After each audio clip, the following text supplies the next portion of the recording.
Diário de um Mago Morto. Capítulo 181. Quem os trouxe de volta? Saul perguntou surpreso. Ambos morreram no Vale das Mãos Penduradas, assassinados pelo espectro Morden. Na época estavam sendo perseguidos e tiveram que sair às pressas, não havia como recuperar os corpos. Ele não esperava vê-los novamente. Provavelmente Moshi Moshi. Ele mora na floresta do Castelo Negro, perto da fronteira. Quando você estiver viajando no futuro, poderá descansar na casa dele. Moshi Moshi era aquele homem alto e esguio, cuja casa também era longa e esguia. Saul não esperava que ele conseguisse trazer os cadáveres de um lugar tão perigoso, mas os dois corpos pareciam um pouco diferentes de como eram em vida. Não foi devido a alterações post-mortem, como livor mortis ou gigantismo, mas algo mais sutil. A pele de Herman havia se tornado áspera. Olhando mais de perto, não era que a textura tivesse se tornado áspera, agora estava coberta de minúsculos poros. Era como se alguém tivesse pegado uma agulha de prata e feito pequenos furos na casca de uma laranja. Olhando mais de perto, a diferença era óbvia. Isso é, algo que saiu de debaixo da pele dele? Eivor deu um leve sorriso. Uma espécie de metal prateado. Você provavelmente já viu antes. Mas depois que emergiu, o cadáver se deformou bastante. Por questões estéticas, tive que preenchê-lo com outros materiais. Ele deu uma batidinha na caixa transparente, como vidro. Ainda não secou completamente por dentro. Mova com cuidado. Saul abriu a tampa da maleta e tirou uma barra de metal do casaco, pressionando-a levemente contra as costas da mão de Herman. Um fluido branco leitoso começou a escorrer dos poros do dorso da mão. Mas assim que Saul retirou a vara, o líquido lentamente recuou. A taxa de infiltração está um pouco alta. Vou deixar arejar um pouco antes de colocar junto com o resto, disse Saul. Então virou-se para o cadáver de Bill. Algo que eu deva saber sobre o corpo de Bill? Eivor respondeu. Nada demais. O mentor Godu já ajudou a neutralizar as toxinas do organismo dele, embora ainda seja necessário. Ele não terminou a frase, pois os lábios de Bill foram subitamente abertos por uma lufada de ar. PFFFFT, deixe desabafar, Eivor terminou a frase com uma expressão imperturbável. Saulo, tudo bem então, vou expor isso também. Os dois preencheram a papelada de entrega, registrando oficialmente os dois espécimes recém-processados no Armazém 2. Eivor assentiu satisfeito e vendo que Saul já havia movido os dois recipientes transparentes, virou-se para sair. Naquele momento, uma fenda apareceu no capô atrás dele. Um par de olhos brilhando de excitação espiou pela abertura. Mas a excitação não durou muito. Onde estão seus olhos? Uma voz feminina rouca gritou do fundo da cabeça de Eivor, claramente frustrada. Antes que Saul pudesse responder, Eivor riu e disse, obviamente você os escondeu. Ele se virou para Saul e acrescentou com um sorriso. Claro, se você mudar de ideia, ainda podemos fazer essa troca, por aquele lindo par de olhos que você escondeu. Ainda sorrindo, Eivor deu um passo para trás e saiu do Armazém 2. Ele reconheceu a borboleta do pesadelo? Ou apenas sentiu o valor do casulo? Saul não tinha certeza. Tudo o que podia fazer era ficar alerta perto de alguém com uma percepção tão aguçada. Ele moveu os corpos de Bill e Herman para um depósito. Como os novos espécimes ainda eram instáveis, Saul os deixou em seus recipientes transparentes. Interessante. As consciências deles estão comigo, e agora seus corpos também estão aqui. Imagino que tenham se reunido. Enquanto ele refletia sobre as reviravoltas do destino, um arrepio repentino o percorreu e correu em direção aos dois novos espécimes. Geada branca começou a se formar nas sobrancelhas e nas pontas dos cabelos de Saul. Ele rapidamente recuou 2 passos para evitar a onda de frio. Só então a temperatura do quarto voltou ao normal. Era como se algo tivesse se infiltrado nos cadáveres, vindo de todos os lados, carregado pelo ar. Não foi apenas uma queda de temperatura, foi um espírito? Saul entrou em meditação semi-imersiva e examinou os dois recém-chegados, mas não encontrou nada. O frio já passou. Seja lá o que for, o fenômeno terminou antes que eu pudesse observá-lo. Vou ter que me lembrar de monitorar as flutuações espirituais mais de perto na próxima vez que um novo espécime chegar. Ele fez uma anotação enquanto pensava no assunto. A essa altura, já estava quase na hora de seu encontro com Concha, então Saul deixou temporariamente de lado a inspeção dos novos espécimes. Ele caminhou entre as prateleiras até o item armazenado abaixo da coleção número 117. Ele já havia verificado cada item numerado ao organizar o depósito no passado. Alguns deles pareciam assustadores e perigosos, enquanto outros pareciam objetos comuns. Item 117, Sussurros dos Elfos. Saul pegou cuidadosamente uma garrafa cheia até a metade com um líquido translúcido.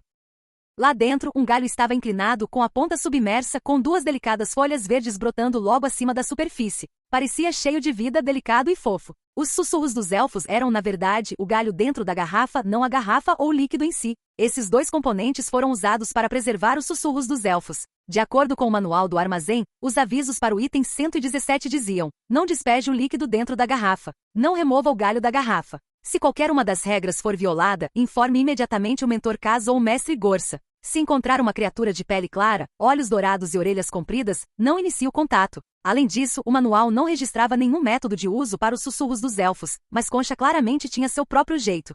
Saul não precisava se preocupar com isso. O acordo deles era: Saul moveria o item para dentro da porta de bronze. Na hora marcada, ele abriria a porta e deixaria Concha entrar para usar os sussurros dos elfos. Ela teria 1 minuto e sairia imediatamente. A parte mais perigosa para Saul foi transportar os sussurros dos elfos. Mas ele não era mais um aprendiz de primeira classe impotente. Quem nunca quebrou algumas regras quando era estudante? Então, após confirmar que seu diário não emitia nenhum aviso, Saul colocou a garrafa contendo os sussurros dos elfos em um carrinho. Antes de sair, ele também pegou um pequeno cronômetro de ampulheta. Ele só planejou dar 1 minuto à Concha, só para garantir, caso algo desse errado. Para a leve surpresa de Saul, ele chegou à porta de bronze sem nenhuma dificuldade. Ele pegou a pequena ampulheta e esperou pelas 19h55. Já eram 7h53. Ele não teria que esperar muito. Mas a espera pareceu uma eternidade. Saul continuou batendo na alça da carroça com o dedo indicador, ficando cada vez mais irritado. Depois de 60 toques, ele olhou novamente para a ampulheta. Ainda 7h53.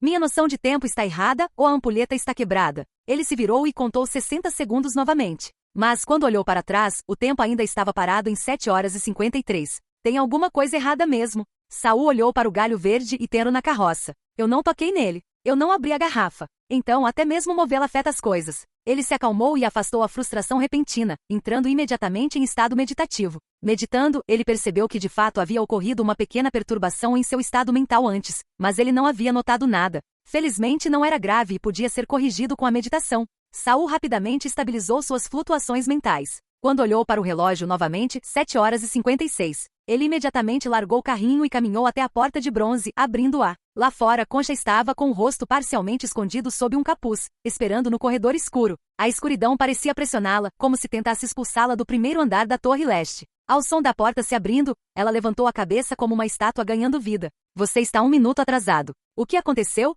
Ela perguntou. Capítulo 182. Saul imediatamente se afastou.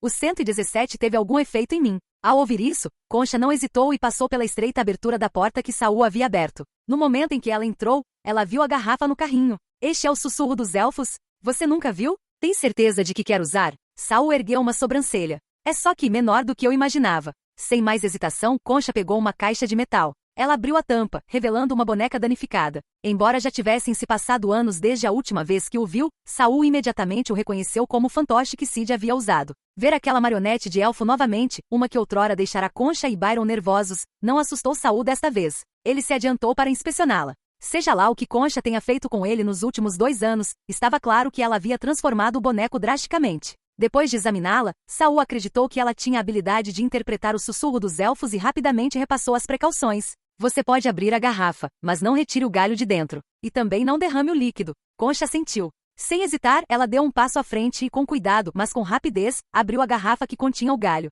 Então, pegou uma faca de papel alumínio e, sem pestanejar, cortou a ponta da língua. A ponta da língua decepada caiu, pousando diretamente no fantoche em sua mão. O boneco, que antes não mostrava sinais de movimento, de repente se animou e abriu bem a boca. Sua boca era escura por dentro, uma cavidade oca que se estendia para dentro do corpo do boneco. A ponta da língua deslizou para dentro da boca do boneco, com o ferimento voltado para baixo e a ponta da língua para cima, acomodando-se no que parecia uma garganta. E se contraiu levemente como se estivesse viva. Um fio vermelho escorreu dos cantos da boca de Concha e da marionete. Naquele momento, era como se eles compartilhassem a mesma boca. Observando a língua vermelho-sangue, o rosto de Saul permaneceu inexpressivo enquanto ele abaixava o olhar para verificar as horas. Concha disse que levaria apenas algumas dezenas de segundos. 10 segundos já haviam se passado. Aparentemente ciente das ações de Saul, Concha acelerou. Ela beliscou a cabeça do boneco com 2 dedos e lentamente o colocou na garrafa. Sob seus olhares atentos, o boneco tocou uma das folhas verdes do galho. Naquele momento, os olhos de Saul se desviaram rapidamente para a esquerda, depois voltaram a se concentrar no galho.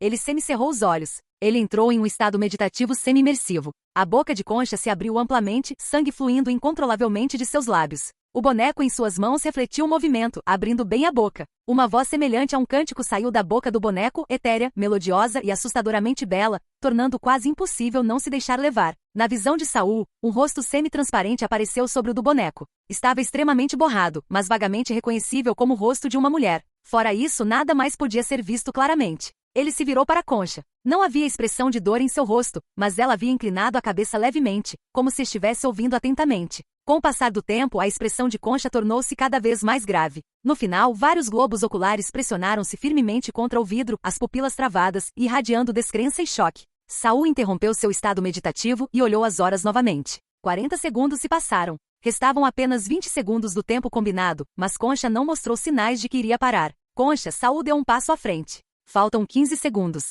Concha não respondeu, mas o boneco em sua mão virou a cabeça de repente. Seus olhos castanhos grosseiramente pintados, sobrepostos ao rosto espectral branco, fixaram-se em Saul. No momento em que seus olhos se encontraram, Saul sentiu seus movimentos diminuírem. Então a sensação anterior de distorção do tempo foi causada pela influência élfica. Sem hesitar, ele tirou uma vela vermelha do casaco e a colocou no carrinho. Elfos podiam afetar a percepção do tempo, mas provavelmente não conseguiam influenciar os mortos. Nenhuma alma era mais caótica do que a pilha de cadáveres na sala dos cadáveres. Assim que Saul estendeu a mão para pegar o isqueiro escondido sob o carrinho, o boneco na mão de Concha rapidamente se virou. Aquela sensação de câmera lenta desapareceu imediatamente.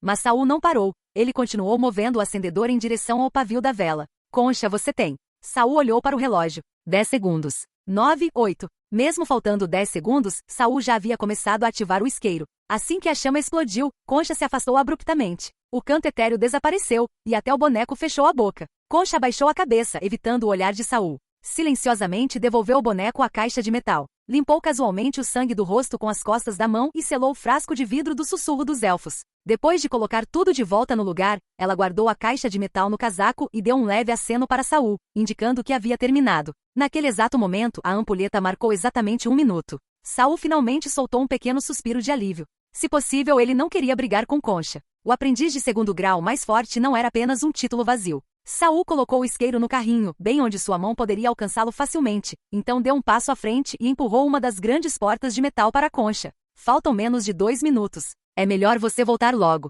Desde que completou o ritual, Concha permaneceu quieta e com o coração pesado. Até os globos oculares em sua mente pararam de aparecer. Uma pressão profunda e sufocante a envolvia. Ela ficou imóvel enquanto Saul arrumava a carroça. Somente quando ele abriu a porta ela se virou silenciosamente. Naquele momento, uma figura entrou de repente do lado de fora da porta. Assustado, Saul imediatamente voltou para sua carroça. A sombria Concha, no entanto, levantou a cabeça de repente. Seu cérebro disparou, a magia explodiu violentamente e cristais de gelo se formaram ao redor de sua cabeça. Ela estava prestes a atacar sem hesitar. Mas quando a figura finalmente apareceu completamente e revelou seu rosto, Concha congelou e dissipou abruptamente o feitiço que estava prestes a lançar. Parado atrás dela, Saul também viu quem era, Aivod, o homem encarregado da primeira sala de armazenamento. Aivod agora usava uma capa curta de seda prateada, e foi por isso que nenhum deles o reconheceu imediatamente. Seus olhos desiguais observavam tudo dentro da sala. Interrompi alguma coisa? Aivod sorriu. Não precisa ficar tão tensa, eu só estava passando. Mas quando seu olhar pousou na carroça de Saul, ele parou e recuou o passo que tinha acabado de dar. Saul pensou que ele iria repreendê-lo, mas em vez disso, Aivod se voltou para Concha. Não tenho o direito de dizer isso, mas ainda assim dou um conselho, não siga os passos dos elfos. Tudo que você terá é um sonho fugaz e ilusório. Enquanto falava, um de seus olhos roxos se voltou para Saul. Somos todos peões. Aceite. Os olhos de Saul brilharam pensativos, mas ele manteve a guarda alta, observando os dois atentamente. Eles se conheciam, e eram mais do que conhecidos casuais. Concha mordeu o lábio com força. Sangue escorria por entre seus dentes. Ela não conseguia falar, mas balançou a cabeça com toda a força. Dentro da redoma de vidro, a lama branca tremeu violentamente. Vários globos oculares bateram com força contra a parede de vidro. Aivod suspirou. Você ainda está melhor do que o pobre Ivan. Ele agora vagueia todas as noites, tentando recuperar o corpo. A menção de Ivan fez Concha congelar de repente. Mesmo assim, ela cerrou os punhos com força e se recusou a abaixar a cabeça. Aivod não disse mais nada. Deu um sorriso fraco. Se insiste, então esperarei por suas boas notícias. Ele deu um passo para o lado para abrir passagem, e Concha saiu pelas portas de bronze como vento. As pesadas portas se fecharam atrás dela, deixando apenas 2 homens no corredor. Agora, os olhos azuis e roxos de Aivod se voltaram para Saul. Espero ouvir boas notícias suas também. Saul franziu a testa ligeiramente, mas não disse nada. Aivod não voltou a mencionar os olhos. Apenas acenou para Saul, depois se virou e entrou pela segunda porta de metal. Capítulo 183. Saul não tinha tempo para se preocupar com Concha saindo da torre leste depois das 8. Depois de ouvir a conversa dela com Aivod, ele ficou extremamente curioso sobre o relacionamento entre os dois. Um era o elusivo terceiro rank, responsável pelo primeiro depósito, o outro era o mais formidável segundo rank. Mas pelo jeito que Aivod falou, parecia que ambos, e até mesmo Ivan, eram apenas peões a serem descartados. Saul agarrou a alça da carroça com força e olhou para a garrafa, parada na prateleira, com o sussurro dos elfos dentro. Ele não fazia ideia do que Concha ouvirá ali. No caminho de volta, os galhos mais uma vez demonstraram sua capacidade de turvar a noção de tempo. Quando Saul devolveu a garrafa à prateleira, pensou que 10 minutos haviam se passado. Mas ao se virar para olhar a ampulheta na parede, percebeu que apenas 3 minutos haviam se passado. Ele recuou até a longa mesa e silenciosamente começou a contar os segundos mentalmente. Quando sentiu que 1 minuto inteiro havia se passado e olhou para cima novamente, apenas 30 e poucos segundos haviam se passado. Mesmo depois de recolocar o sussurro dos elfos, minha percepção do tempo continua distorcida. Mas essa distorção parece se recuperar gradualmente, e a meditação pode acelerar significativamente o processo. Saul levou cerca de 1 hora para recalibrar completamente sua percepção. Ele olhou para a prateleira novamente, ainda inquieto. Tudo o que fiz foi mover uma garrafa e empurrar um carrinho, mas minha noção de tempo estava distorcida. Não consigo imaginar o preço que Concha pagou por aquele ritual de escuta. Mas além de estar emocionalmente abatida, ela não pareceu muito afetada. É por causa do localizador ou ela tem outra maneira de neutralizar os efeitos? Desta vez, embora não houvesse perigo imediato, a sutil influência mental não era menos alarmante. Se o sussurro dos elfos se intensificasse, poderia levar alguém à loucura, preso em uma linha do tempo infinitamente crescente. Já eram 21h30, ainda não era hora de descansar, ainda não era hora de baixar a guarda. Saul pegou os 2 esquemas de localização que Concha lhe dera. Depois de confirmar com o diário que não havia problemas maiores, começou a examiná-los. Após vários dias de pesquisa, ele acreditava que tanto seus episódios extracorpóreos quanto a estranha dissolução de sua forma física eram decorrentes de irregularidades em seu corpo mental. A causa dessas anormalidades permaneceu desconhecida, mas Saul encontrou uma possível solução na biblioteca do 18º andar.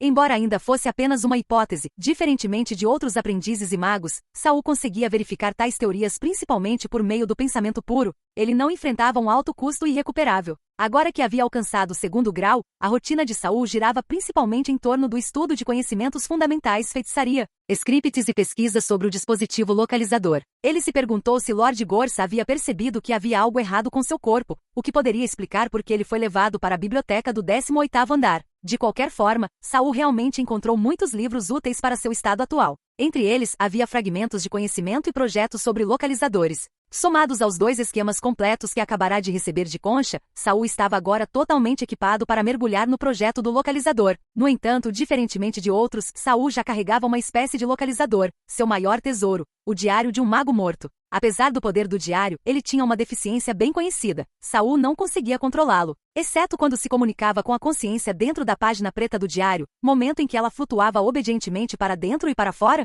O diário ignorava completamente seus pedidos em outros momentos. A questão mais crucial era que Saul ainda não havia descoberto como seu corpo mental se conectava ao diário. Ele nem sabia exatamente onde o diário estava, dentro de seu corpo ou alma. Dessa forma, o experimento do localizador não estava indo tão bem quanto ele esperava inicialmente. Isso não é algo que eu possa apressar. Para um aprendiz de 2º grau ascender ao 3º grau, ele precisa não apenas atingir os padrões físicos e espirituais, mas também selecionar e se fundir com o localizador. Mesmo alguém tão capaz quanto Concha aparentemente está preso na etapa de fusão há anos. Mas no final de maio, deixarei a torre para cumprir a missão externa do Lord Gorsa. Se minha alma escapar, será extremamente perigoso. Embora Saul pudesse agora retornar ao seu corpo em apenas 6 passos, os inimigos provavelmente não lhe dariam nem meio segundo para se recuperar em uma batalha real. Com isso em mente, Saul criou um método temporário para estabilizar sua forma espiritual. Um localizador temporário. Elas eram raras e muito valorizadas até mesmo entre os aprendizes avançados. Serviam como um localizador suplementar adaptado ao corpo do mago, fornecendo proteção dupla para o corpo espiritual e a consciência.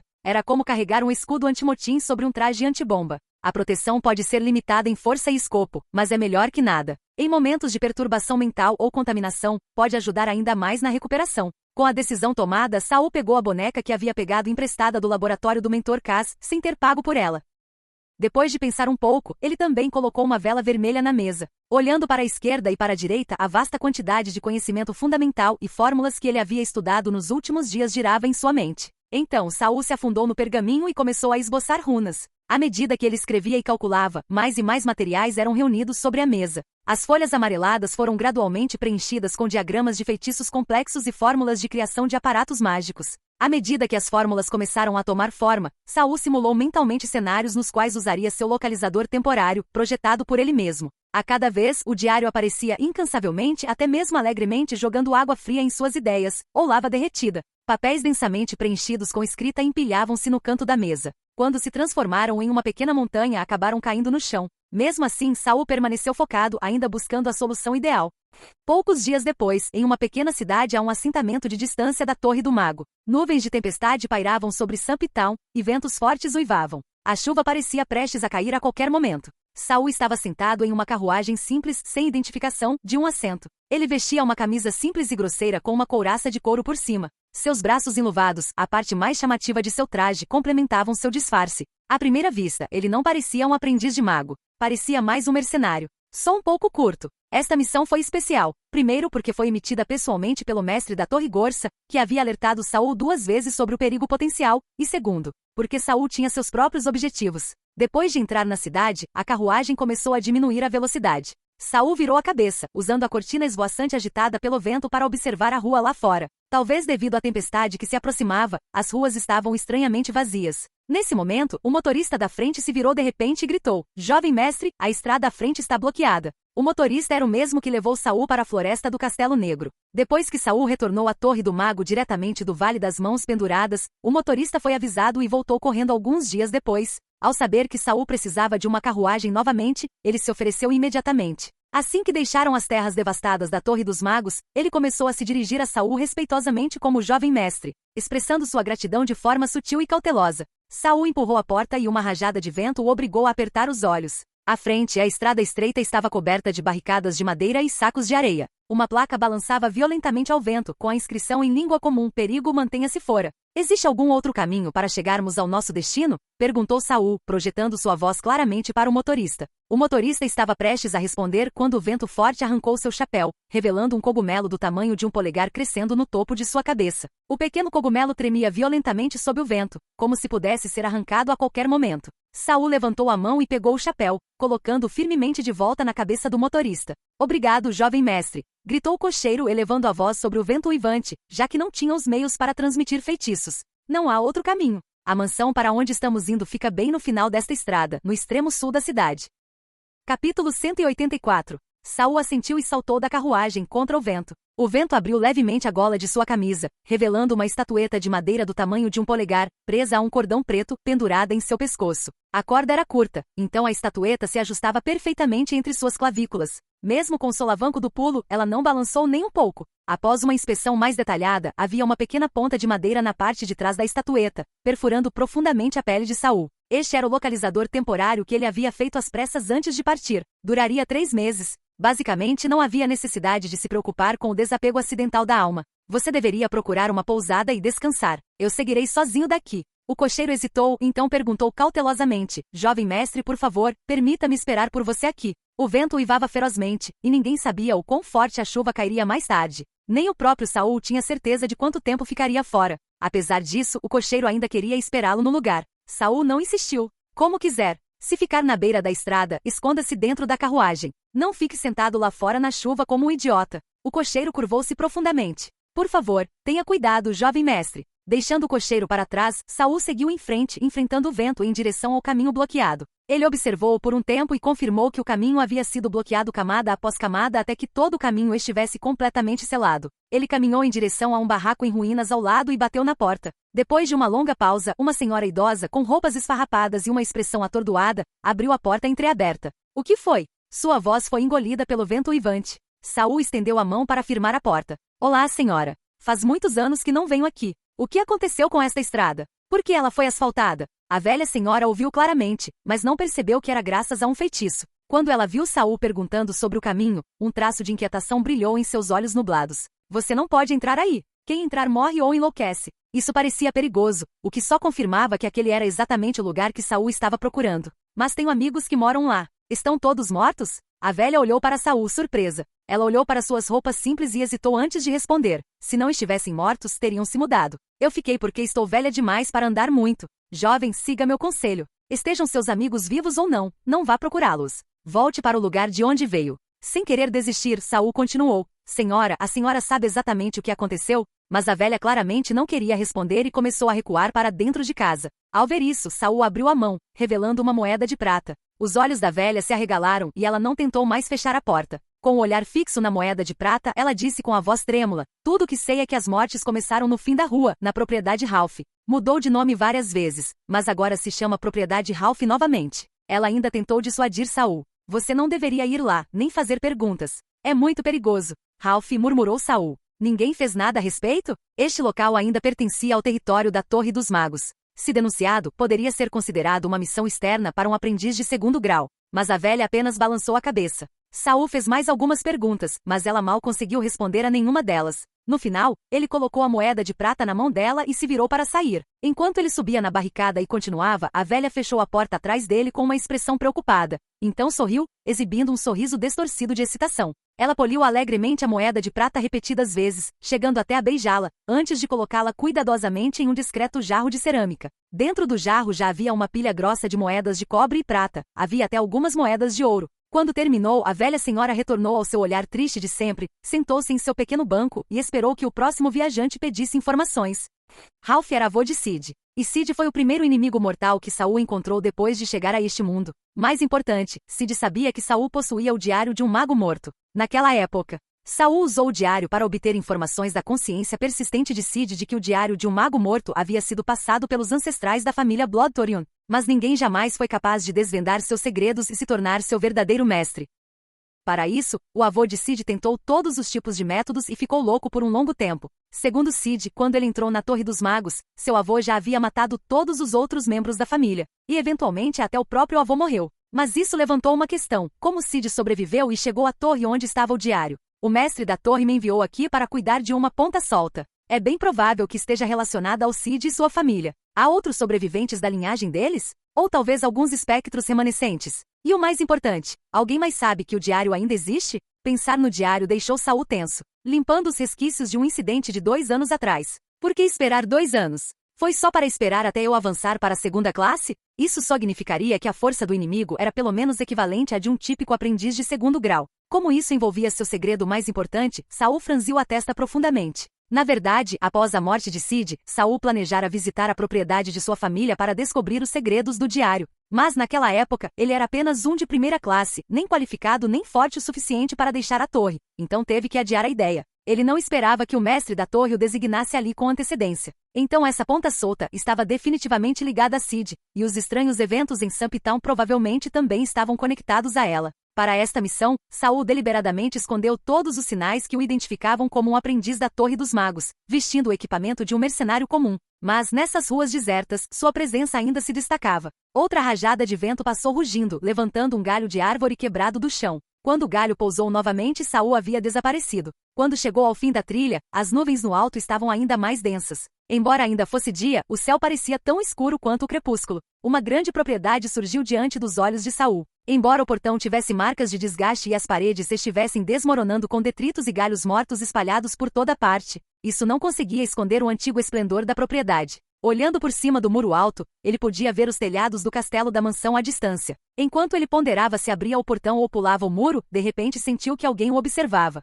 Sem hesitar, Saul se virou e começou a persegui-lo. No meio da corrida, ele se agachou de repente, depois se levantou de um salto, pegou uma pedra e a atirou com força. "Ai!" gritou o menino. Saul deu um passo à frente, prestes a agarrá-lo, quando de repente uma pequena bola de fogo disparou em sua direção, vinda de longe. Ele se esquivou rapidamente, mas a bola de fogo explodiu no ar, transformando-se em uma chuva de faíscas que preencheu todas as direções para onde ele conseguiu escapar. Não tinha para onde correr, então ele não correu. Uma mão gigante e transparente apareceu na frente dele, batendo nas brasas ardentes. As faíscas intensas se extinguiram num instante, a maioria delas levada pelo vento. As poucas que restaram não conseguiram fazer mal a Saul. "Ah!" Uma segunda voz, mais velha, soou atrás de um prédio próximo. Saul virou a cabeça e viu um homem idoso, de cabelos brancos e uma bengala de madeira, saindo de um canto e olhando para ele com surpresa. "Você pode lançar magias de nível 0 instantaneamente, nada mal. Você já avançou para o segundo nível, não é?" Embora o homem fosse velho, seus movimentos eram ágeis. A julgar pelas flutuações mágicas anteriores, o homem de cabelos brancos parecia ser um aprendiz comum de terceira classe, a menos, é claro, que estivesse escondendo seu verdadeiro poder. Capítulo 185. Como o outro grupo havia cessado o ataque e até saído das sombras, Saul relaxou um pouco na superfície. "Quem são vocês? Vocês são os verdadeiros magos deste lugar?" perguntou ele. "Aham." O velho de cabelos brancos soltou 2 tosses desajeitadas. "Claro que não. Sou apenas um mago errante de terceira classe. Meu nome é Clau. Este é meu aprendiz, Van, um recém-promovido de primeira classe. Terceiro grau? Então, um aprendiz de terceiro grau, não um mago verdadeiro de terceiro grau. Mas então o homem se autodenominou um mago errante. Embora o termo pudesse ser usado amplamente para todos os magos e aprendizes de mago, Saul teve a sensação de que o homem estava escondendo sua identidade intencionalmente. Nesse momento, o menino Svan, que havia sido atingido pela pedra de Saul, mancou até ficar ao lado do aprendiz de mago mais velho, olhando para Saul com indignação. O menino não parecia ter mais do que 11 ou 12 anos, claramente mais novo que Saul. A perna da calça dele estava rasgada na canela, revelando um pedaço de pele arranhada. Saul deu um sorriso fraco para Svan. Desculpe, estou um pouco nervoso. Se alguém está me observando das sombras, costuma atacar primeiro. Os olhos de Svan se arregalaram e ele estava prestes a falar, mas seu mentor levantou a mão para detê-lo. Svan é o único de primeira classe. Não precisa se desculpar com ele. Espionar um mago de alto nível como você, deixá-lo viver já era demonstrar misericórdia. Com essas palavras, a expressão de Svan ficou magoada. A tensão finalmente diminuiu um pouco. O aprendiz mais velho de terceira classe, Clau, apontou para a mansão próxima. Você também está aqui para tentar a sorte? Tentar a minha sorte? Saul repetiu. A propriedade Ralph. Clau gesticulou em direção à mansão congelada atrás dele. Alguns anos atrás, um comerciante de fora da cidade foi enganado e comprou o lugar. Mas ele não sabia que este lugar havia pertencido a uma antiga família de bruxos. Quando o comerciante partiu a negócios, sua família e todos os seus criados desapareceram da noite para o dia. Desde então, a propriedade se tornou a lenda mais aterrorizante de toda a cidade de Samp. Gente comum morando na antiga casa de um mago. Isso é pedir para morrer. Mas não tem como ele não ter dado uma olhada no lugar antes de comprar. Parece que alguém escondeu a verdade de propósito, murmurou Saul após um momento de reflexão. Os olhos de Clau brilharam. Exatamente o que eu pensava. Nos últimos 2 anos, aquele mercador gastou muito dinheiro contratando aventureiros para irem lá e recuperarem os objetos de valor supostamente deixados lá dentro, mas nenhum deles jamais voltou. Há apenas meio mês, ele até convenceu um nobre local a enviar uma equipe de cavaleiros. Saul interrompeu de repente. Ele vem mandando gente para cá 2 anos seguidos? Ele não pode continuar sem saber que esta já foi uma propriedade de mago, certo? Clau deu de ombros. Claro que ele sabe. Mas o que tem dentro daquela mansão é importante demais para ele. Então ele continua ganhando dinheiro e contratando pessoas. Quando nenhum aventureiro se dispôs a ir, ele recorreu aos mais fortes, cavaleiros. Mas eles também não saíram. Saul estreitou os olhos. Algo parecia estranho. Nem mesmo um comerciante rico poderia se dar ao luxo de desperdiçar dinheiro dessa forma para sempre. E o que poderia haver naquela propriedade para fazê-lo resistir por 2 anos sem desistir? Ele olhou para Clau, ainda sorrindo, e para o garoto mal-humorado Van. Vocês dois também foram contratados pelo mercador? Svan murmurou, ele é só um cara normal com um dinheirinho. Não tem como ele contratar o professor. Clau respondeu, chame isso de parceria. Ele me deu informações sobre o ocorrido e a planta da propriedade, e concordei em trazer um item para ele. E você está me contando tudo isso porque Saul franziu a testa. Você é da Torre dos Magos, não é? Perguntou Clau alegremente, chamando diretamente a identidade de Saul. Svan piscou, incrédulo, olhando entre seu mentor e Saul, sua insatisfação anterior substituída por medo. Saul não confirmou nem negou. Ao ver Saul permanecer em silêncio, Clau não insistiu. Imagino que você já tenha descoberto. Quero convidá-lo para explorarmos a propriedade juntos. Doshi, esse é o nome daquele comerciante. Ele contratou muita gente poderosa nos últimos 2 anos, até alguns aprendizes de primeira classe. Mas nenhum conseguiu sair. E não é só isso, até os aldeões que moram perto da propriedade estão começando a ser afetados. Analisei os estranhos fenômenos neste lugar. Depois de fermentar por mais de 2 anos, a situação se tornou muito mais perigosa. Isso também significa que deve haver vestígios relacionados a magos deixados pela família Blottorin caída. Mas o mais importante é o segredo enterrado nas profundezas desta propriedade.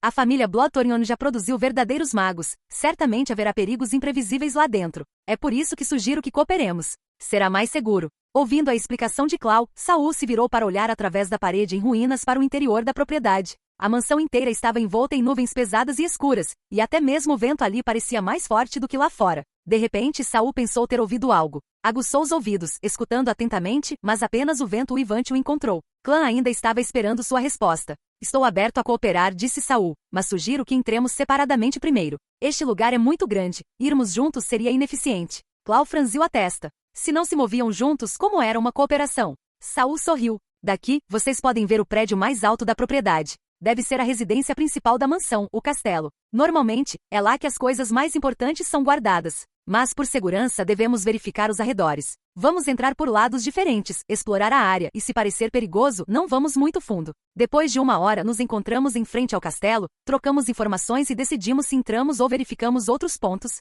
Sua proposta não foi feita por impulso. Através da parede quebrada, Saul sentiu vagamente que o layout da propriedade continha vestígios de uma formação mágica. Mas, devido à idade e aos danos, ele ainda não conseguia discernir suas propriedades. Por precaução, ele queria entender a planta completa da mansão primeiro. Se pudesse analisar as regras e a natureza da formação, talvez não precisasse procurar às cegas para descobrir os segredos que havia ali. Agora que Saul havia assumido a liderança da conversa, o menino Svan olhou nervosamente para seu professor. Desta vez, Clau não hesitou muito e concordou com a sugestão de Saul. Certo. De acordo com as informações que recebi, os objetos de valor estão todos dentro do castelo. Mas você tem razão. Magos não devem se concentrar apenas no perigo à frente. Analisar os arredores também é importante. Então, vamos agir agora? Agora? Clau ficou ligeiramente assustado. Enquanto falavam, Saul ouviu algo novamente, mas quando ele se concentrou, o som desapareceu. Ele verificou sua condição. Seu fluxo mágico estava estável, sua forma mental estava calma e seu diário ainda fingia dormir. Aquele som de agora ele não tinha imaginado. Isso só o deixou mais curioso e cauteloso em relação a Half State. Se decidimos entrar, é claro que vamos agora. O que você está esperando outra pessoa? Capítulo 186. Aventurar-se sozinho significava manter tudo que era importante por perto. Se algo não era importante o suficiente para carregar, de que adiantava trazê-lo para a propriedade? Aquele velho aprendiz deve ter esperado do lado de fora da propriedade por um longo tempo. Ele até fez seu aluno se esconder e observar a distância. Ele provavelmente esperava reunir mais companheiros antes de entrar. Agora que Saul tinha uma vaga ideia da situação da propriedade, ele não tinha intenção de agir como Clau, esperando nervosamente, sem saber se outros chegariam. Clau pareceu um pouco envergonhado. Depois de concordar com o pedido do comerciante, ele viu o comerciante procurar ajuda de outras pessoas. Isso deixou Clau descontente, mas, na verdade, Clau esperava mais companheiros para compartilhar a aventura. Embora a família Bloodthorn tivesse declinado, sua antiga reputação e influência ainda deixavam um aprendiz errante como ele cauteloso. Foi por isso que, depois de chegar à propriedade antes dos outros, ele não correu para lá. Em vez disso, esperou escondido em silêncio, na esperança de encontrar alguns aliados confiáveis. O que ele não esperava era que o primeiro a chegar, Saul, tivesse tropeçado ali por puro acidente. Mas os reflexos rápidos e a rapidez com que Saul lançava feitiços o impressionaram bastante. Foi por isso que Clau decidiu compartilhar informações sobre a propriedade, na esperança de estabelecer uma parceria. No entanto, ele simplesmente não esperava que o garoto tivesse tanta pressa. Isso só reforçou a suposição de Clau de que Saul vinha de uma torre de magos. Somente aqueles apoiados por grandes forças bruxas se portariam com tamanha arrogância. Agora que tinha um parceiro promissor, Clau não se importava com aqueles retardatários mesquinhos lá fora. Tudo bem, então vamos entrar agora. Clau rapidamente fez as malas e, com seu jovem aprendiz visivelmente nervoso a tiracolo, seguiu Saul em direção ao portão principal da propriedade. Mas Saul olhou para o portão, que era ainda mais alto que o muro ao redor, então se virou para Clau e disse: "Não precisam se separar depois de entrar na propriedade. Vou pular o muro ali e dar uma olhada." Imaginando que as áreas externas do prédio principal não seriam muito perigosas, Clau assentiu. Certo, então nos encontramos em frente ao castelo em 1 hora. Saul assentiu e se separou temporariamente dos dois. Ele caminhou ao longo do muro da propriedade, com os olhos fixos nos telhados que se erguiam acima dele. Depois de percorrer metade do caminho, ele chegou a um local onde a parte superior do muro havia desabado ligeiramente, e ele ouviu aquele som estranho novamente. Desta vez foi mais claro. Parecia um instrumento de cordas, como se alguma alma solitária estivesse distraidamente dedilhando as cordas. Este é o lugar. Segurando um pergaminho na mão esquerda, Saul passou pela abertura na parede. No momento em que pousou, ele bateu levemente no chão para verificar se havia solo macio e ervas daninhas espessas. Nesse momento, algumas notas melodiosas soaram atrás dele, uma melodia triste que tocava seu coração. Saul franziu a testa e se virou para olhar para o homem em pé no topo do muro. "Vitor, por que você está tocando música numa hora dessas? Desce aqui." Um jovem de cabelos prateados estava no topo do muro, com uma harpa na mão, olhando para o longe. O vento despenteava seus cabelos finos e claros. Seu rosto tinha um toque de melancolia, como se seu coração estivesse cheio de tristeza. Uma antiga família bruxa em ruínas. Antes mesmo de terminar de falar, ele dedilhou uma corda. A nota profunda e melódica ecoou seu lamento. Se este mundo tem um tema principal, deve ser a melancolia. Seus olhos azuis brilhavam com lágrimas. As veias saltavam na testa de Saul. Seus punhos cerrados tremiam, e o pergaminho em sua mão rangia sob a pressão, pronto para se romper a qualquer momento. "Vitor, viemos aqui para roubar alguma coisa, não para encenar uma ópera. Se você não descer agora mesmo, juro que te dou uma surra." O rosto de Vitor ainda estava cheio de tristeza, mas ele finalmente obedeceu e pulou do muro, pousando suavemente ao lado de Saul. "Saul, isso é jeito de falar com seu irmão mais velho?" Saul pareceu momentaneamente atordoado, um pouco perdido. Mas no momento em que viu Vitor erguer a harpa novamente, a fúria voltou à tona em sua mente. "Se você começar a cantar de novo, eu jogo essa maldita harpa fora." Vitor fez beicinho, apertando firmemente sua harpa de madeira de 0,5 metro de altura contra o peito. Ao ver seu irmão agir daquele jeito novamente, Saul suspirou e acenou com desdém. "Tudo bem, vamos só, espera, esqueci para onde estávamos indo." HMPH. Vitor ergueu o queixo. "Você disse que íamos dar uma olhada no jardim." "Certo." Saul deu um tapa na testa, imaginando como havia se esquecido de repente. Aquele jardim parece ser o centro de uma formação. Tenham cuidado quando chegarmos lá, não se afastem. Se algo perigoso aparecer, só não me causem problemas. Mesmo que eu não seja um gênio como você, já sou um segundo grau há anos. Saul suspirou. Não é a sua força, duvido. É o seu cérebro. Vitor congelou, sua expressão lentamente se transformando em descrença. Saul, nunca conheci um irmãozinho tão mau quanto você. Sem vontade de discutir, Saul acenou para que ele fosse embora e foi em direção ao jardim no pátio da frente. Observei antes, o centro desta propriedade fica naquele jardim. Estranho, este jardim da frente é terrivelmente grande. Vitor seguiu obedientemente atrás, mas seus olhos vagavam por todos os lados, claramente sem foco para onde estava indo. Talvez o dono da propriedade fosse um cavalheiro romântico que gostava de passear no orvalho da manhã e na brisa da noite, saboreando o perfume das flores. Ou talvez ele só precisasse de espaço para despejar toda a sua suposta arte. Um jardim deste tamanho também o torna muito conveniente para enterrar corpos. Saul passou por uma estátua, batendo nela enquanto caminhava. Sólida, nenhum traço de magia. Por que o dono colocaria tantas esculturas humanas? Saul olhou para outra estátua em tamanho real, em pé sobre um pedestal. Isto é arte, irmãozinho. Vitor estava parado ali. Veja o medo naquele rosto, tão vívido como a obra de um verdadeiro mestre. Saul olhou fixamente para a expressão da estátua. Olhos arregalados, boca aberta, mandíbula retorcida. Ele não sentia nenhum talento artístico. Apenas uma sensação crescente de pavor e horror. Cuidado! Saul instintivamente baixou a voz. Tenho a sensação de que essas estátuas podem ter sido pessoas de verdade. É que já passou muito tempo, e qualquer magia restante se dissipou. Sério? Vitor imitou Saul e colocou a mão na escultura. Não sinto mais nenhuma vida. Pobre alma, mesmo tentando correr, não conseguiram escapar das garras do destino. Ao ver Vitor voltando a um de seus estados de espírito, Saul revirou os olhos com força. Sem mecanismos, sem vestígios de magia. Vamos em frente, o tesouro provavelmente não está aqui. Eles aceleraram o passo e adentraram mais profundamente no jardim. O jardim era vasto, embora abandonado há muito tempo. Flores outrora preciosas haviam murchado, mas flores silvestres floresciam vibrantes nos cantos dos canteiros. O ponto central deve ser ali. Saul observou os arredores novamente, calculando mentalmente antes de apontar para um ponto no jardim. Vitor seguiu atrás, ainda olhando ao redor vagarosamente, sem nenhuma intenção de usar a cabeça. Quando os dois chegaram ao local que Saul havia estimado, ambos pararam, franzindo a testa ao ver o que viam à frente. Havia um canteiro de flores em ruínas, com o centro escavado para formar um grande buraco. A terra havia se espalhado por toda parte, tornando-o a parte mais bagunçada de todo o jardim. Droga! Você acha que alguém já desenterrou o tesouro? Perguntou Vitor, parecendo alarmado. Saul sondou os arredores, mas não sentiu nenhum perigo. Ainda segurando seu pergaminho de magia da armadura da alma, aproximou-se cautelosamente do fosso. Embora a área tivesse sido remexida, o formato do poço ainda era perceptível. Antigamente ele abrigava algo grande e quadrado. Parece que um caixão foi enterrado aqui.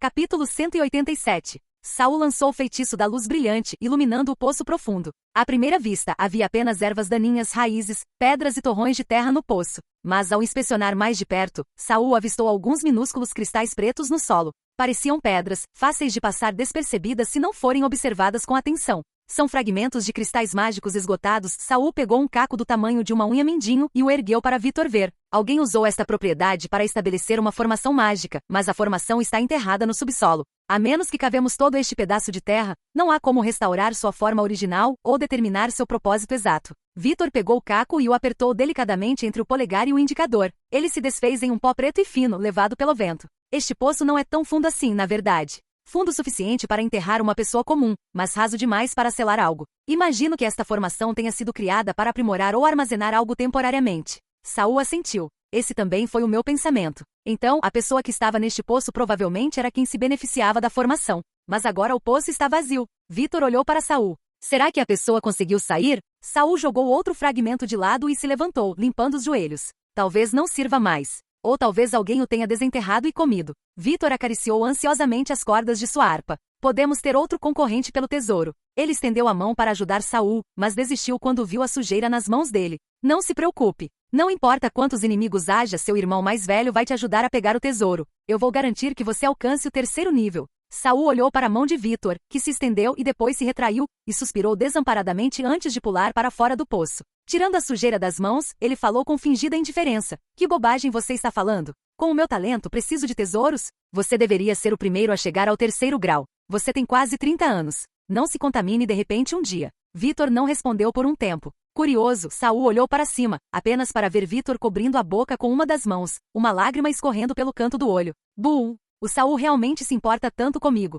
Estou tão comovida. Saul sentiu arrepios por todo o corpo quando olhou para Vitor. Como ele acabou com o irmão assim? Obrigado, Saul. Mas seu irmão é apenas um homem medíocre, esperando a morte chegar. Não vamos desperdiçar tesouros comigo. O vento que antes uivava parou de repente. O céu escureceu, o crepúsculo deu lugar à escuridão da noite. Vítor ergueu os olhos. Sua expressão estava escondida na penumbra. Vai chover forte. É melhor nos abrigarmos aqui dentro. Enquanto falava, Vítor dedilhou uma corda. Até mesmo seus tons graves soavam etéreos e agradáveis. Saul ficou momentaneamente atordoado, depois assentiu. Tudo bem. Parece que não tem mais nada aqui, de qualquer forma. Os dois atravessaram o jardim e foram direto para a entrada do castelo. Estranhamente, a porta principal já estava entreaberta. Parece que outros já visitaram. Saul se virou e gesticulou para a harpa de Vítor, sinalizando para ele ficar quieto, depois se virou e empurrou a porta. O saguão principal do castelo estava escuro. Espalhados pelo chão, havia candeeiros, cadeiras e outros móveis tombados. Parecia haver janelas no corredor, mas elas estavam completamente cobertas por cortinas pesadas.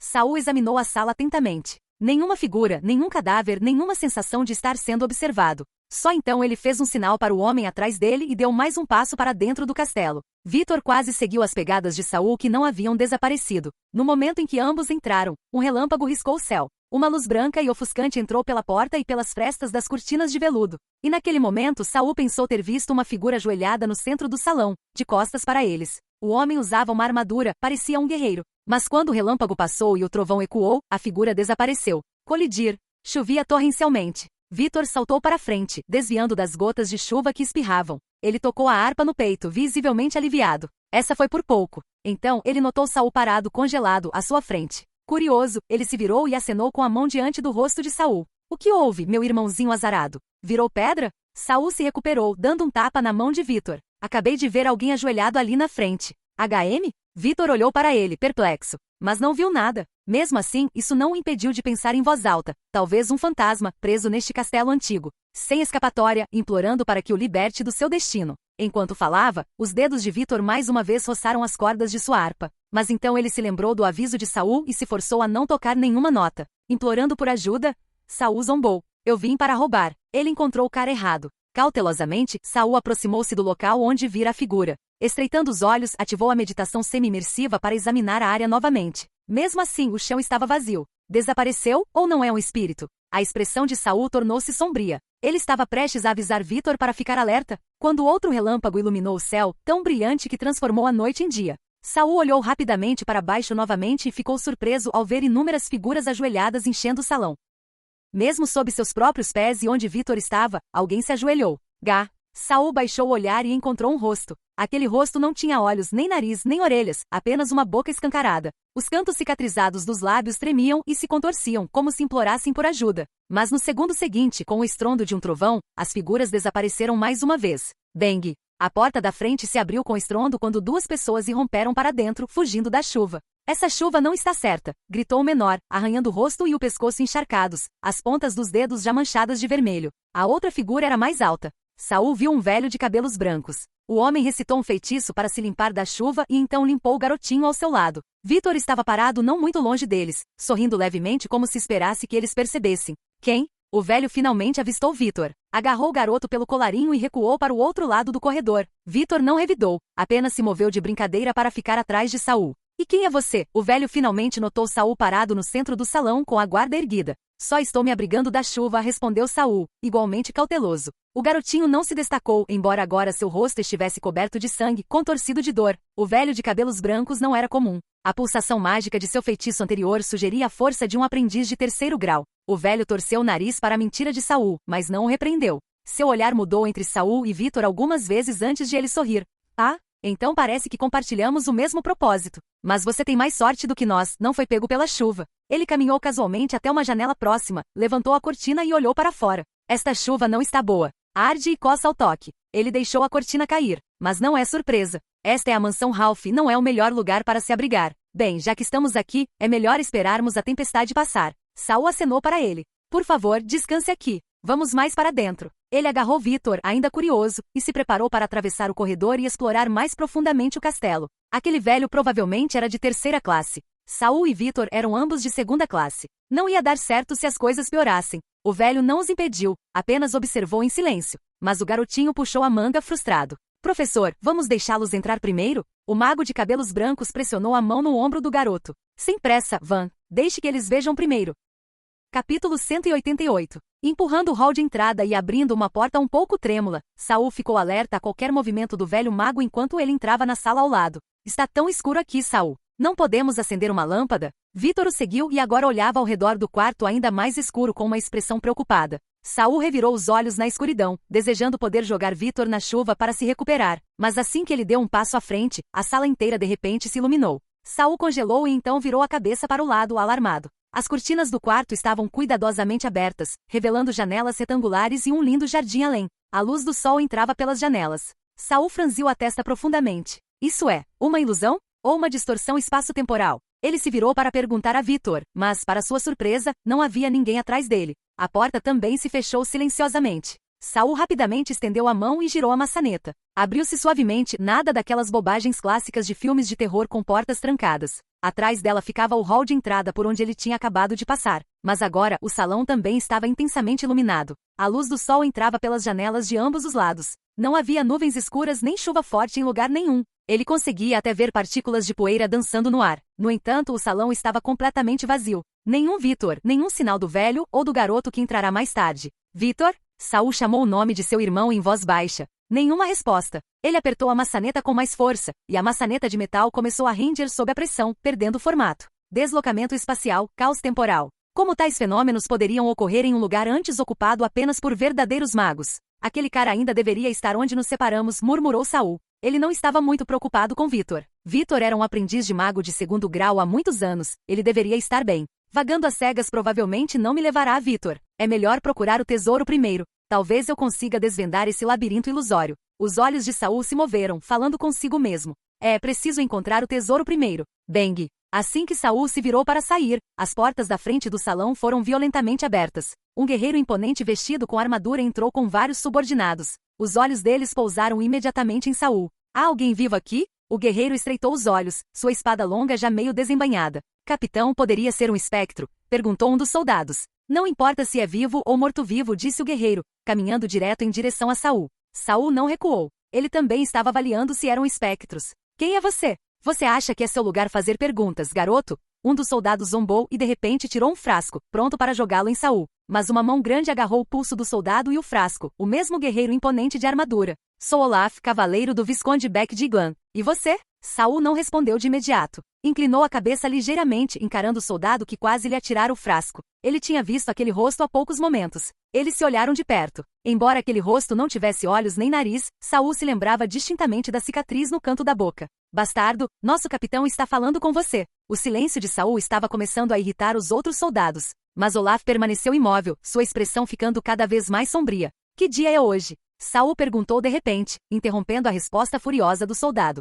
A estranha pergunta surpreendeu os soldados. Olaf respondeu em voz baixa, é 14 de maio. Então, há meio mês. Agora os soldados estavam completamente confusos. Alguns até murmuraram, será que acabamos de encontrar um lunático? Você acabou de entrar na propriedade Ralph? Saul perguntou novamente. Seu comportamento bizarro acalmou até o soldado mais desordeiro. Todos o olharam surpresos. Olaf abaixou a mão um pouco e deu um passo à frente. Acabamos de entrar, sob as ordens do Visconde. Mas quem é você? Quando entrou? Mas antes que ele pudesse terminar, uma enorme mão translúcida de repente se estendeu na direção deles. Olaf rolou para longe instantaneamente. A mão errou o alvo, mas agarrou o soldado que tentará jogar o frasco. Um M-mago. Olaf instintivamente se esquivou, mas não ficou aliviado. Em vez disso, seus olhos se encheram de medo enquanto olhava para Saul. M-mágico, senhor. O soldado capturado estava aterrorizado. A arrogância desapareceu de seu rosto, substituída pelo pânico enquanto ele implorava por misericórdia. Eu não queria, por favor, tenha misericórdia. A mão mágica o levou até Saul e então o jogou no chão.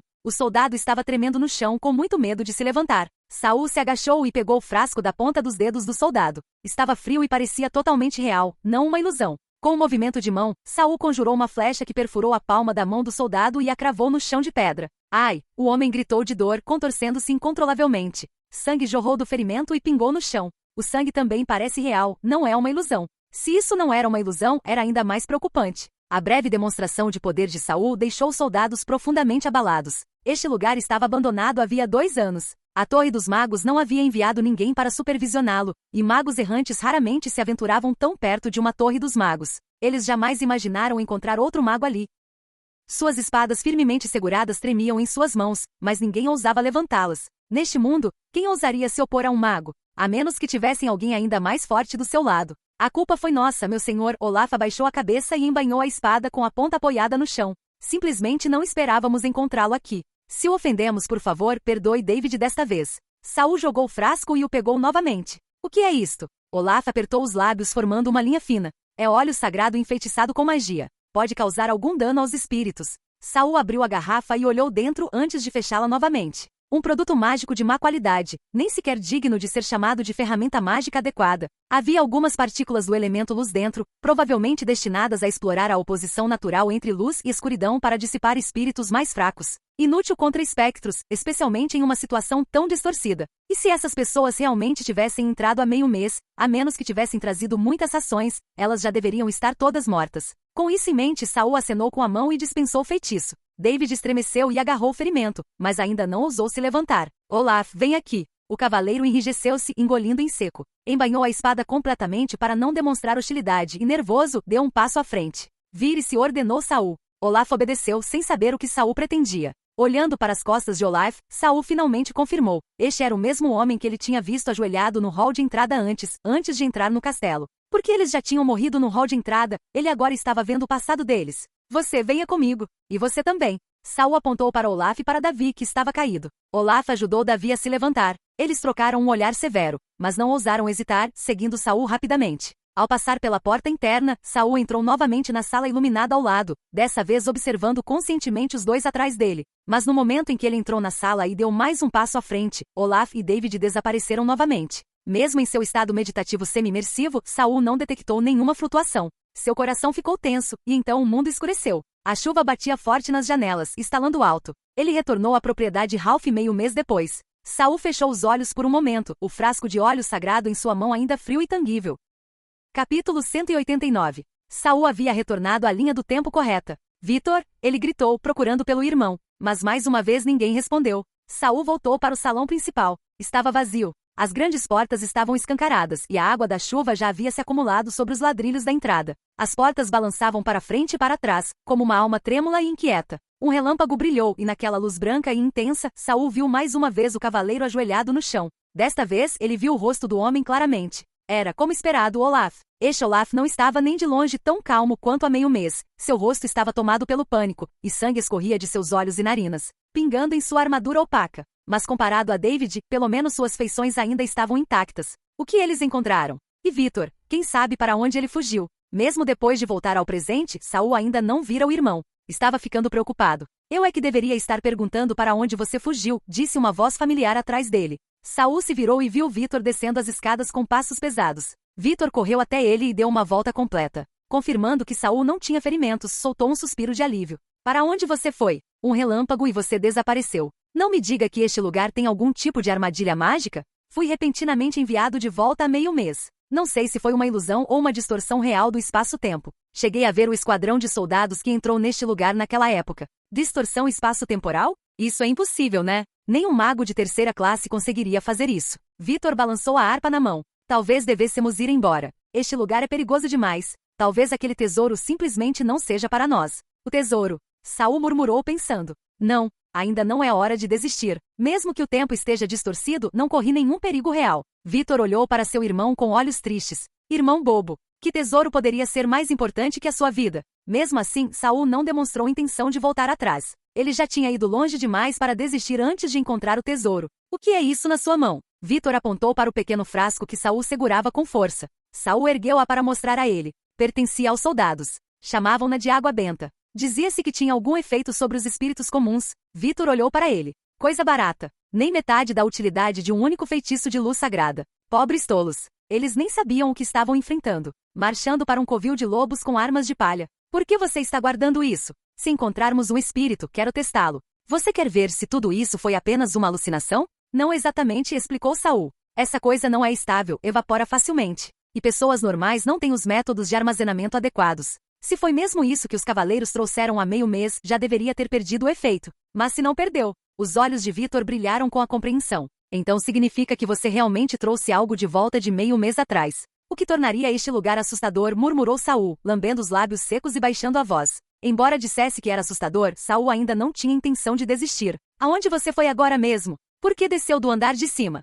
Quando você desapareceu, voltei direto para o quarto em que estávamos. Aquele velho mago e o menino também estavam lá. Quando souberam que você estava desaparecido, gentilmente me ajudaram a procurá-lo. Mas nos separamos, então não sei onde eles estão agora. HMPH. Ajudando na busca, é isso mesmo. Eles estão atrás do tesouro. Saul disparou, imediatamente em alerta. Ele deu um empurrão em Victor. Vamos subir logo também. Não podemos deixar ninguém chegar primeiro. Os dois chegaram à escada em frente à sala. As escadas eram feitas de pedra, com um tapete de veludo vermelho que se estendia do andar superior até o corredor. Mas depois de anos de negligência, o carpete outrora vibrante desbotou. Subindo as escadas, eles entraram em um corredor espaçoso. Um dos lados dava para uma ampla varanda semicircular. Através de janelas do chão ao teto, bem fechadas, eles podiam ver flores na varanda sendo devastadas pelo vento e pela chuva. Um trovão ribombou e por uma fração de segundo, Saul viu uma figura esguia cair do corrimão da sacada. Não saltou, caiu. De cabeça. Ao ver Saul parar e olhar para a sacada, Victor também parou. O que é? Acho que eu só.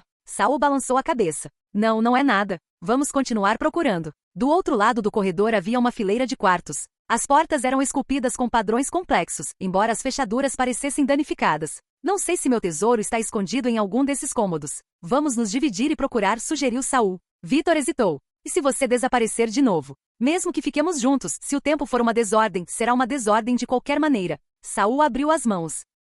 Victor ficou em silêncio. Somente depois que um trovão fez com que ambos olhassem para as janelas, ele finalmente cedeu. Tudo bem, vamos nos separar. Saul assentiu e entrou em um dos quartos no meio do corredor. Ele olhou em volta, mas não encontrou nada. Quando saiu, viu Victor ainda parado, sem expressão, no corredor. O que foi? Saul perguntou confuso. O rosto de Victor se abriu num sorriso. Nada. Só para ver se meu pobre irmão ia desaparecer de novo. Com isso, ele entrou no quarto ao lado do de Saul. Saul esperou até que Victor entrasse antes de ir para outra sala mais abaixo. Uma vez lá dentro, ele puxou a porta com cuidado, fechando-a quase completamente, deixando apenas uma fresta aberta. Ele se encostou na parede, suprimindo a respiração, e exalou um suspiro longo e trêmulo. Suas pupilas tremeram, e o suor frio que ele estava segurando começou a brotar pelos seus poros. Ele respirou fundo várias vezes, tentando suprimir o medo instintivo do seu corpo. Esse Victor, murmurou ele, engolindo em seco. Quem diabos é ele? Ele olhou para o ombro esquerdo antes de se endireitar rapidamente. Não há menção a ele no diário. De alguma forma, acabei virando irmão do Victor, e quando vi o Mago Clau mais cedo, nem me lembrava de tê-lo conhecido antes. Isso é tudo obra da mansão ou alguém está manipulando as coisas nos bastidores? Poderia ser o avô do Cid, Ralph. Ele é a ameaça sobre a qual o mestre da torre alertou. Cerca de 10 minutos atrás, quando Saul escalou o muro da mansão de Ralph e pousou na grama macia, toda a sua percepção mudou repentinamente. Ele acreditava que havia entrado na mansão para roubar algo extremamente importante para ele. Mas além de sentir que o tesouro era precioso, Saul não tinha ideia do que era. Como um homem se afogando agarrado a uma palha, desesperado por algo em que se agarrar, mas sem saber o que era. O que mais o assustou foi que ele passou a acreditar que estava viajando com um experiente aprendiz de segunda classe chamado Victor. Alguém que ele nunca tinha conhecido antes e que era seu irmão biológico. Foi ridículo. A princípio, Saul não percebeu que havia algo errado. Somente quando entrou pela primeira vez no salão ensolarado ele percebeu que algo estava errado. Ele não só havia esquecido seu verdadeiro propósito ali, mas até mesmo sua própria identidade. Ele estava ali para limpar os problemas que Cid havia deixado para trás e procurar pistas sobre o diário de um mago morto. Lembrar do nome do diário foi o que gradualmente fez com que sua consciência e memória distorcidas voltassem ao alinhamento. Mas e o Victor? Ele era a fonte de toda essa confusão, ou apenas mais uma vítima como Saul? Saulo? A voz de Victor soou no corredor naquele momento. Saul se levantou e caminhou casualmente pela sala. O que foi? Nada. Só para ver se meu pobre irmão tinha sumido. Mantendo seu tom e expressão habituais, Saul saiu e acenou para Victor, que estava parado a uma curta distância observando. Vamos lá. Quanto mais cedo encontrarmos o tesouro, mais cedo poderemos sair deste maldito lugar. Capítulo 190. Rejeitado por Saul, Victor sorriu. Não se preocupe. Mesmo que seu irmão mais velho fique preso neste lugar amaldiçoado para sempre, eu ainda vou te ajudar a encontrar o tesouro. Saul resistiu à vontade de revirar os olhos e foi para a sala ao lado. No momento em que ele abriu a porta, sua visão de repente clareou. A luz do sol entrava no quarto, e as janelas estavam escancaradas. As cortinas transparentes esvoaçavam ao vento. Havia 3 pessoas na sala. Uma mulher e 2 homens. Todos estavam encolhidos num canto com olhares de puro terror. Quando Saul entrou, um deles instintivamente puxou o gatilho da besta em suas mãos. Uau! Chicote! Estalo! Antes que Saul pudesse reagir, um tentáculo negro surgiu como um raio, abrindo uma boca negra e mordendo a flecha. A pequena algaia apareceu do nada, esmagando a flecha em pedaços com algumas mordidas rápidas antes de cuspi-la com um estalo um momento depois. Embora a ponta da flecha cuspida já estivesse deformada, Saul ainda conseguia ver o leve brilho verde escuro no metal. Envenenado? Saul olhou para baixo, depois olhou para cima e fixou seu olhar nas 3 pessoas. Eles retribuíram o olhar com expressões de desespero. 2 deles se viraram e correram para a janela aberta, enquanto a mulher reagiu de forma ainda mais dramática. Mergulhou debaixo da cama. Ela achava que Saul era grande demais para persegui-la até lá? Saul lançou um olhar para o pé da mulher que ainda estava para fora e, em vez disso, foi até a janela para verificar os 2 homens que haviam pulado. Mas depois que eles saltaram, ele não ouviu nenhum som de pouso. Era o 2º andar. A julgar pelos equipamentos, os 2 provavelmente eram aventureiros. Aquela altura não deveria ser um problema. Saul colocou a mão no parapeito da janela e olhou para baixo. Lá fora havia um jardim banhado por uma luz solar deslumbrante, e logo abaixo havia um gramado verdejante e bem aparado. Mas não havia sinal dos 2 homens. Com seu nível de audição, Saul deveria ter captado alguma coisa, mesmo que eles tivessem, de alguma forma, escapado para outra sala no ar. No entanto, o silêncio era normalmente completo, como se os 2 nunca tivessem existido. Eles também atravessaram o tempo e o espaço? Saul permaneceu perto da janela por um instante. Não pode ser tão simples. Se fosse tão fácil atravessar o tempo e o espaço, os mestres da torre capazes de se teletransportar não seriam tão temidos quanto os magos de elite de 2º grau. Ele se afastou da janela e começou a inspecionar cuidadosamente cada detalhe do quarto, tentando encontrar alguma pista que explicasse essa situação distorcida de tempo e espaço. Enquanto ele procurava, seus olhos pousaram em um pé que saía de debaixo da cama. Ah, a mulher tola. Saul se aproximou, agarrou o tornozelo fino e deu um puxão forte. Mas em vez de tirá-la de lá, ele não conseguiu nada além do tornozelo. A mulher que havia se escondido debaixo da cama desapareceu, deixando para trás um pé decepado com um corte irregular, como se algo a tivesse comido. Franzindo a testa, Saul casualmente jogou para o lado o pé que ainda sangrava. Pular pela janela faz você desaparecer. Rastejar para debaixo da cama faz o mesmo. Eles agiram tão decisivamente porque tinham medo de mim ou porque descobriram as regras para atravessar esta situação de tempo e espaço? Saul agachou-se para espiar debaixo da cama e depois olhou para a janela. Finalmente decidiu sair pela porta principal. Do lado de fora ainda estava o corredor espaçoso, mas agora iluminado pela luz do sol que entrava pela sacada em frente, fazendo com que parecesse muito mais claro e sem a atmosfera assustadora do mundo chuvoso. Era como se o mundo tivesse sido dividido em 2.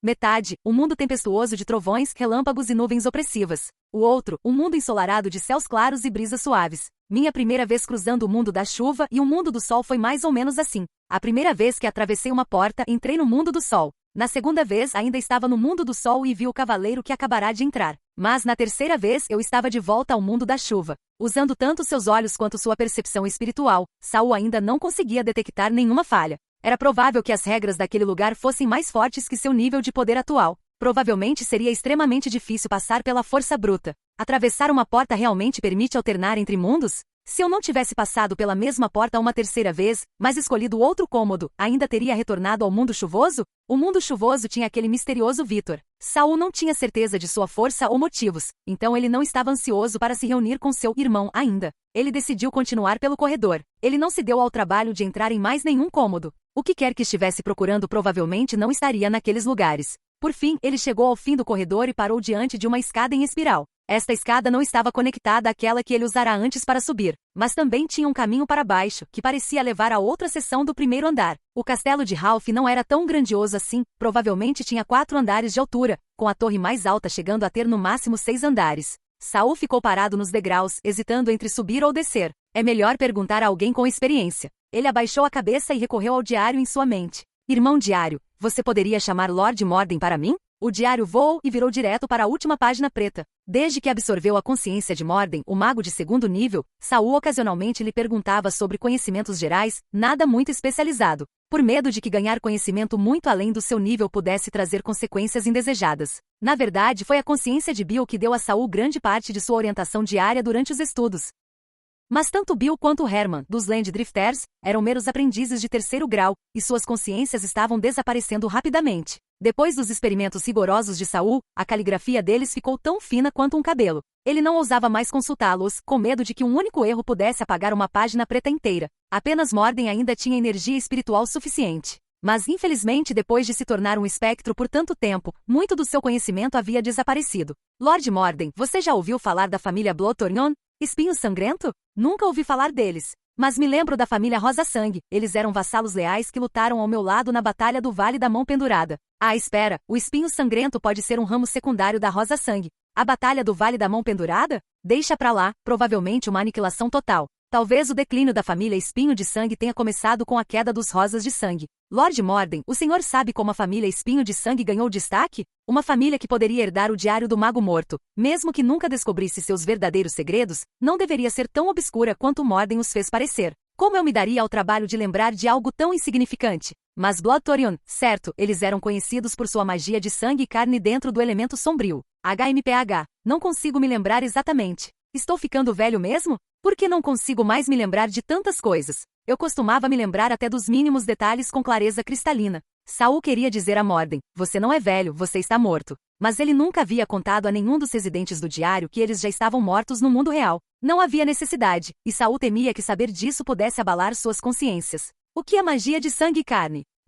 É só o caminho de um bandido para a fortuna. Devore sua própria espécie, extraia sua essência e use-a para aumentar seu poder. Mas essa magia tem efeitos colaterais perigosos. Você não pode devorar nada fora da sua própria espécie. Se fizer isso, pode esquecer que um dia foi humano. Isso não parece ter nenhuma relação com o diário de um mago morto. Se a magia de sangue e carne fosse apenas um atalho de bandidos, talvez o diário de um mago morto não fosse originalmente o legado da família Blood Torion. Talvez eles tenham roubado. Nesse caso, Lord Morden, se você tivesse que adivinhar, onde na residência deles a família Blood Torion provavelmente construiria seu laboratório mais importante, é mago de carne e osso, e isso é coisa de elemento sombrio. Naturalmente, quanto mais fundo no subsolo, melhor. Subterrâneo? Saul murmurou. O tempo e espaço deste castelo estava todo confuso, mas a localização dos cômodos parecia inalterada. O laboratório de Ralph ainda pode estar no subsolo. Saul olhou escada abaixo. Lá embaixo havia uma pequena sala de estar, com áreas fora do seu campo de visão. Talvez houvesse mais cômodos e corredores lá embaixo. Enquanto Saul pensava no próximo passo, de repente, uma mão bateu em seu ombro.